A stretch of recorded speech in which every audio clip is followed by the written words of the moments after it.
लोकसभा सांसद असदुद्दीन ओवैसी के संभल में पलायन वाले दावे ने यूपी में नए विवाद को जन्म दे दिया है, जिस पर जमकर बवाल मचा हुआ है। आपको बता दें कि असदुद्दीन ओवैसी ने अपने सोशल मीडिया हैंडल पर एक पोस्ट लिखा था। उन्होंने लिखा कि संभल में इतना डर और जुल्म का माहौल बना दिया गया है कि लोग अपने घर छोड़ने पर मजबूर हो रहे हैं। सरकार को संभल के मुसलमानों को निशाना बनाना और उन्हें सजा देना बंद करना होगा। जल्द से जल्द एतिमाद साजी के कदम उठाए जाने चाहिए। मोदी और भाजपा ने बार बार झूठी अफवाह फैलाई थी कि कुछ इलाकों में हिंदू समाज का पलायन हो रहा था। हर बार वो बात झूठी साबित हुई थी। यहाँ तो पुलिस और प्रशासन ये बात खुद मान रहे हैं कि मुसलमानों को जबरन पलायन हो रहा है, तो फिर सरकार चुप क्यों है?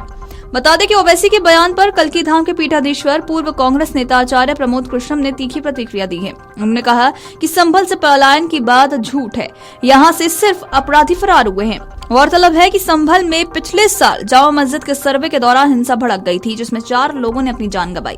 ओवैसी ने इसको लेकर दावा किया था कि हिंसा के कारण इलाके में दहशत का माहौल है और करीब 1000 लोगों के घरों पर ताले लटके हुए हैं। ओवैसी के दावे के बाद पूर्व कांग्रेस नेता आचार्य प्रमोद कृष्णम ने इस पर प्रतिक्रिया भी दी। तो आइए आपको सुनाते हैं कि उन्होंने इस बयान में क्या कुछ कहा है। संभल में कुछ अपराधी हैं जो फरार चल रहे हैं, उनको ढूंढा जा रहा है। बाकी कोई शरीफ आदमी संभल से पलायन नहीं कर रहा। असदुद्दीन ओवैसी को पता नहीं ये कौन जानकारी दे रहा है। हो सकता है उन्हें ये जानकारी आईएसआई से मिल रही होगी।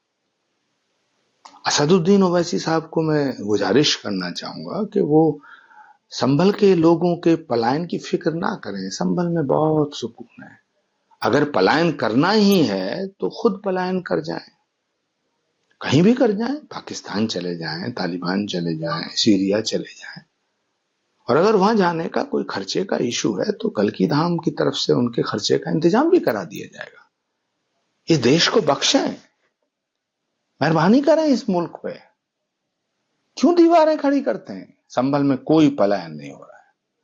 इसलिए मैं कहना चाहता हूं, ओवैसी साहब, अगर पलायन करना है तो बाइज्जत आप पलायन कर जाइए। ये मुल्क बड़ा सुकून से रहेगा। राहुल गांधी खुद कुछ नहीं करते हैं, वो तो पर्ची मास्टर है। जो जैसी पर्ची दे देता वो वैसा भाषण दे देते हैं, जो जैसी पर्ची दे देता वो वैसा बयान दे देते हैं। उनका ट्वीट तो दूसरा कोई करता है। पहली बात तो ये है, किसी ने समझा दिया होगा, वो वैसा ट्वीट कर दिया। जहां तक सवाल है राहुल गांधी जी के उस ट्वीट के कंटेंट का, तो वो तो एवरीबॉडी नोज, जग जाहिर है। राहुल गांधी अपने आप को भगवान का अवतार समझते हैं। वो सोचते हैं कि तू इस धरती पर पैदा हो गया तो तैने एहसान कर दिया भारत की भूमि पे। तो राहुल गांधी कांग्रेसियों के लिए तो भगवान है, और भगवान जो कहता है वो सब मानते हैं। तो राहुल गांधी को ये पता है कि वो आम इंसान नहीं है, इसलिए वो चुनाव आयोग, संविधान, सर्वोच्च अदालत, राष्ट्रपति, राष्ट्र, भारत माता, वंदे मातरम, प्रधानमंत्री, सबको अपमानित करने का काम करते हैं। सबको जब बोलेंगे जहर उगलेंगे, जब बोलेंगे देश को तोड़ने की बात करेंगे, जब बोलेंगे देश का अपमान करेंगे। मुझे तो उनके भारतीय होने पर शक है। बताते चले कि असदुद्दीन ओवैसी के पलायन वाले बयान पर संभल एसपी कृष्ण कुमार बिश्नोई ने भी दो टूक जवाब दिया। संभल एसपी ने कहा है कि 24 नवंबर को हुई हिंसा में कुल 29 लोग घायल हुए थे और कुछ लोगों की जान चली गई थी। अब तक 79 लोगों को गिरफ्तार करके जेल भेजा जा चुका है और जगह जगह पर पुलिस ने पोस्टर लगाए हैं, जिससे विशिष्ट लोगों की पहचान हो सके। कुछ लोगों की जानकारी फोन कॉल के जरिए भी मिल रही है और इसके आधार पर पुलिस की ओर से गिरफ्तारी की कार्रवाई भी की जा रही है। यहाँ से पलायन की जितनी भी बातें हैं वो सब गलत हैं और सब बेबुनियाद हैं, क्योंकि अगर कोई व्यक्ति यहाँ से गायब है तो वही व्यक्ति है जिसकी पुलिस तलाश कर रही है, जो उस दिन पथराव में शामिल था और उसकी फोटो देखकर वो भाग रहा है। 24 नवंबर को हुई हिंसा में इसमें कुल पुलिस कर्मी और मजिस्ट्रेट लोग, कुल 29 लोग घायल हुए थे और उसमें कुछ लोगों की जान भी गई थी।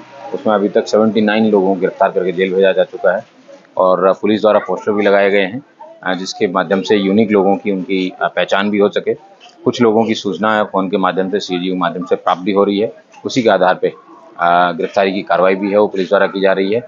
यहाँ पे जो भी पलायन की बातें हैं ये सब गलत बातें हैं, ये सब बेसलेस है, क्योंकि जिन लोगों के द्वारा अगर यहाँ से कोई व्यक्ति गया है तो वही व्यक्ति है जिसकी पुलिस तलाश कर रही है और जिसने उस दिन पत्थरबाजी में सम्मिलित होकर अपना फोटो देख के वो बचने के लिए वो भाग रहे हैं।